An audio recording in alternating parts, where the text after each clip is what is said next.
que j'étais un élément clé de ce régime. Et deux fois, il fallait concilier mon attitude de combattant de la liberté, gardien de notre vision, et les réalités étatiques qui consistent à créer cet équilibre pour ne pas créer des situations difficiles au pays. Et j'ai eu, dans un cadre restreint, dans un cadre privé, rappelé plusieurs fois au président Tshisekedi l'idéal de notre combat. Il vous souviendra que lorsque j'étais au bout de mes souffles, lorsque je me suis senti à la fin parce que je ne pouvais plus continuer, j'ai eu à dénoncer. Consultez bien l'histoire de ces palais. Je parle bien du palais du peuple.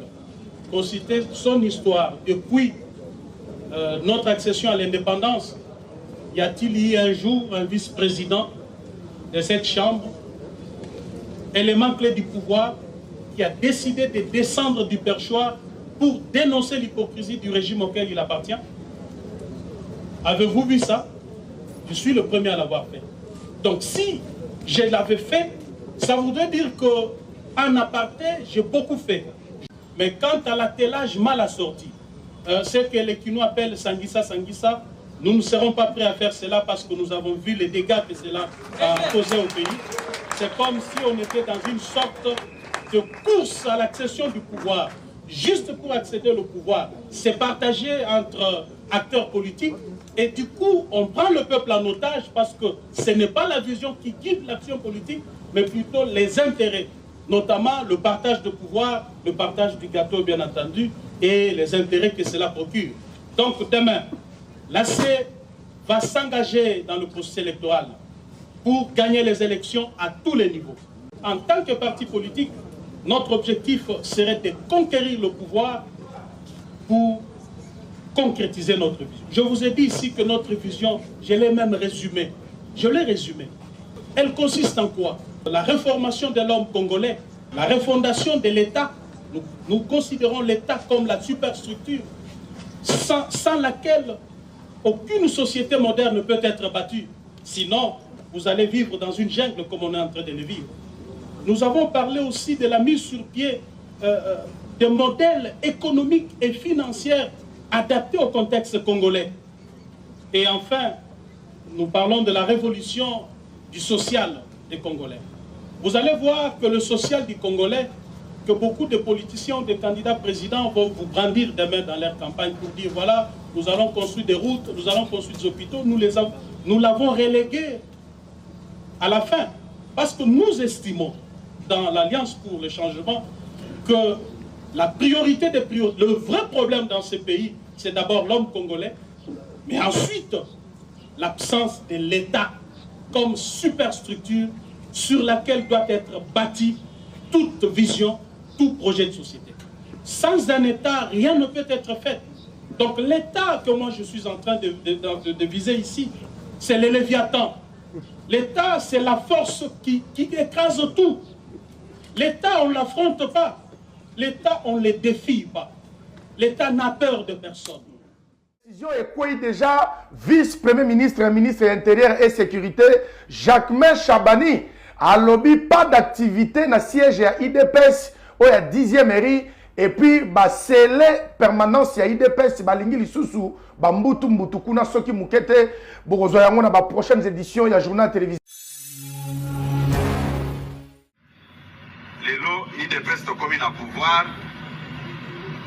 comportement na biso, eza ko s'intéresser lisusu te na o etali population. Comportement ya ba combattant pour na ye ezo sepelisa o etali population te.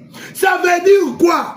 Biso ba combattant to bundi na pouvoir to zui pouvoir tous à la poussière, Kabouya tambola na ba mitu kaba 1 million, ya ba 2 millions, asomba mapangu, atina teo na ba carré minier, nyoso tu wana, biso ba combattant, total la Kabouya. Yango alobi, comportement, tang ba combattant ba fongoli mis, ne komi comportement mabe. Toti kaka Kabouya, akandisaka ba combattant, ne comportement mabe. Toti kaka Kabouya, asa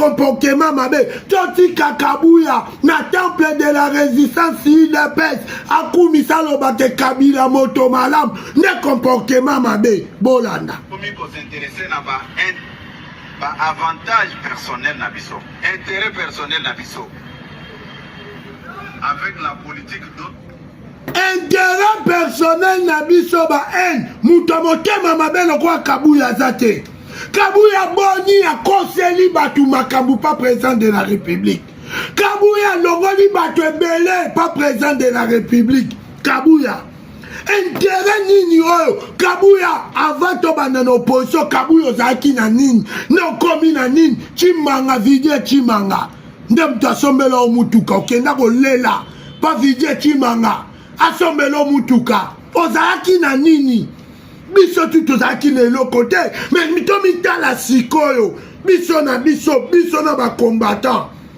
Kabuya yo zivo gagner vie oza millionnaire milliardaire oza ba mituko sombi bandaku na ba côté ipeni wana otie ba mituka cher kuna nyos yo bakabela kaokaka siko boni ba combattant mususo babundi ba kabela bango mukolonini tala ndenge obomi politique à UDPS président de la République ceux qui t'ont gardé Kabuya eza honte ya Papa Etienne Tshisekedi maloba o Kabuya lobby a craché sur la mémoire ya Papa Etienne Tshisekedi attaqué directement président de la République maman Marti bozo kamarambote bozo kate biloko tolongola Kabuya pona ngo intérêt nini ye Kabuya zaki na nini pokoma na nini intérêt biso ba combattant to fanda boye piaka mbongo kosenga biso to bunda batata biso bakufa pona licho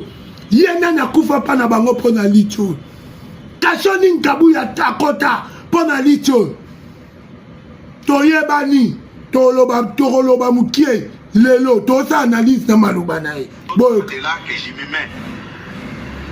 C'est ça le danger otaka kisongi pochama kabunda longwa poyo fowale la poste wana kisongi lelo tolobi olongwa ozoboya pona nini ozolenda pourquoi pozolinga poste wana otikala libanga mungu ate na UDPS okotikalaka libanga mungu ate bolanda population baza kotala biso bato tosalaki confiance bango et comme ndenge bato balobaka non assistance de personnes en population bazotala biso bato topesaki confiance bapesi confiance na mwana mboka président Antoine Tshisekedi Tshilombo Kabuya bongisa maloba noza na maloba mabe tanto zomi monolobi bien molobi mabe oza na sima na yo nani ozosalela maître nini ozosalela maître nini Kabuya peuple a pesi UDPS confiance oui peuple na deuxième mandat pesi Fachi confiance oui nde Fachi ozolobela nde Fachi président de la République maloba Kabuya eza clair que bapesi yo confiance c'est pas peuple osali eloko te bapesi yo confiance c'est pas peuple osali eloko te président de la République biso bakombata tolongola confiance epai ya Kabuya nani aza nsima Kabuya azotika eti lelo nani na maloba mabe boye azopesa banguna na biso babeki mpo batake mokonzi ya mboka na landi na ye na badeba Kabuya lobi banda bazwi pouvoir basala eloko te peuple apesi confiance boka asuka namoni bade eza pasi président de la République soki ozwi décision te eza pasi biso tobunda mpona parti biso tobunda mpona mboko malobo esalinga pasi merci